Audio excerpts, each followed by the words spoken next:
இன்றைக்கி நாட்டு கராமணி கருவாடு போட்டு குழம்பு வைக்கலாம். இதுக்கு ஒரு குழி கரண்டியில் நாட்டு கராமணி ஊற வச்சுக்கலாம். ஒரு மணி நேரம். இது 1 hour ஊறிடுச்சு. பாருங்கள் எப்படி இருக்குன்ட்டு. இப்போ இது ஒரு 5 விசில் விட்டுக்கலாம். இப்போ குழம்பு தாளிக்கிறதுக்கு எடுத்து வச்சுருக்கேன். ஒரு வெங்காயம், 1.5 தக்காளி, பூண்டு தட்டி வச்சுருக்கேன், கருவேப்பில்,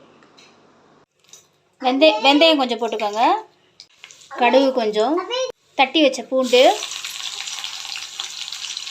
கருவேப்பிலை, வெங்காயம்,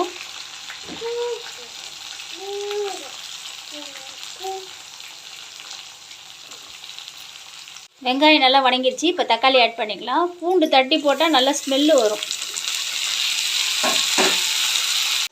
மஞ்சத்தூள், கலந்த மிளகாத்தூள், இது வந்து 1.5 ஸ்பூன் ஆட் பண்ணிக்கலாம்.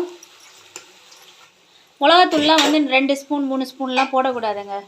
ஏன்னா வந்து ஸ்டார்டிங்லேருந்தே நம்ம வந்து காரம், உப்பு, புளி இதெல்லாம் வந்து ரொம்ப கம்மி பண்ணிக்கணும். நம்ம பின்னால் வந்து நம்ம கம்மி பண்ணுறதுக்கு ஸ்டார்டிங்லேருந்தே நம்ம கொஞ்சம் எல்லாமே குறைச்சி ஆட் பண்ணிக்கலாம். அதுவும் நல்லா தான் இருக்கும். அந்த மாதிரி பழகிக்கணும் சாப்பிட்றதுக்கும்.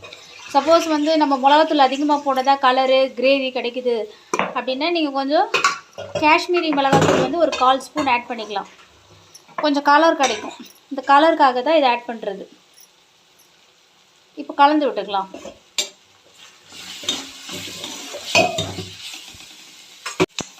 நல்லா கலந்து விட்டுக்கலாம். இப்போ கொஞ்சம் தண்ணி ஆட் பண்ணிக்கலாங்க. ஒரு 1/2 டம்ளர் தண்ணி. 1/2 டம்ளருக்கு கொஞ்சம் கம்மியாக தான் தண்ணி ஆட் பண்ணிட்டுருக்கேன். இப்போ இதை கொஞ்சம் ஸ்லோவில் வச்சு மூடி வைக்கலாம்.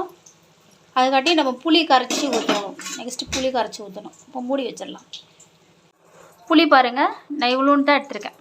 இந்த சைஸ் தான் எடுத்துருக்கிறேன். ரொம்ப நிறையெல்லாம் புளியெல்லாம் யூஸ் பண்ணக்கூடாது. பசங்களும் இன்ட்ரெஸ்ட்டாக சாப்பிட மாட்டாங்க. இப்போ இதை நம்ம ஊற வச்சுக்கலாம். பாருங்கள், நல்லா கட்டியாக இருக்குது, கிரேவியாக இருக்குது. இப்போ நம்ம புளி தண்ணியை ஊற்றிக்கலாம். புளி கரைச்சி வச்ச தண்ணியை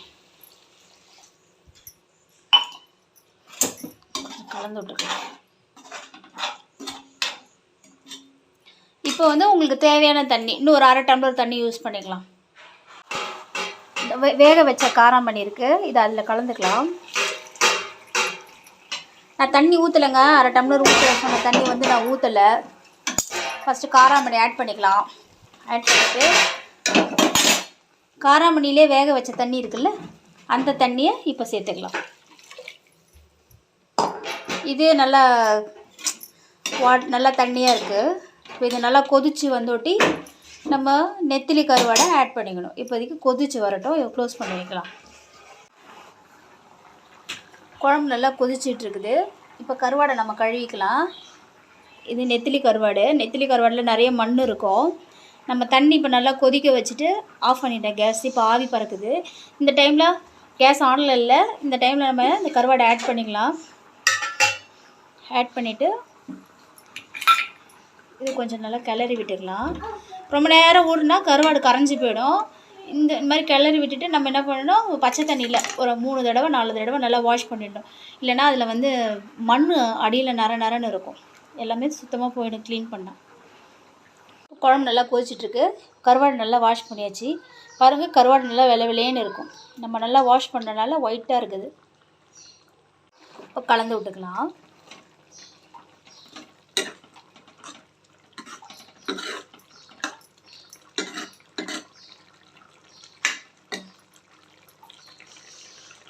இப்போ கொஞ்சம் கொதிக்கிறோம். கொஞ்சம் மீடியமாக வச்சுக்கலாம் ஃப்ளேமு.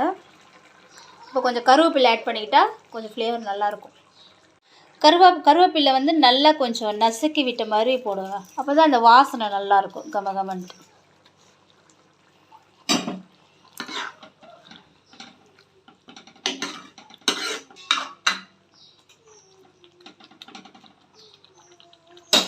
இப்போ சிம்மில் வச்சு மூடி வைக்கலாம். கொஞ்சம் நேரம், ஒரு 2 minutes 3 minutes இருந்தால் கூட போதும். தேங்க்யூ. அடுத்த டிஷ்ஷில் பார்க்கலாம். பாய்.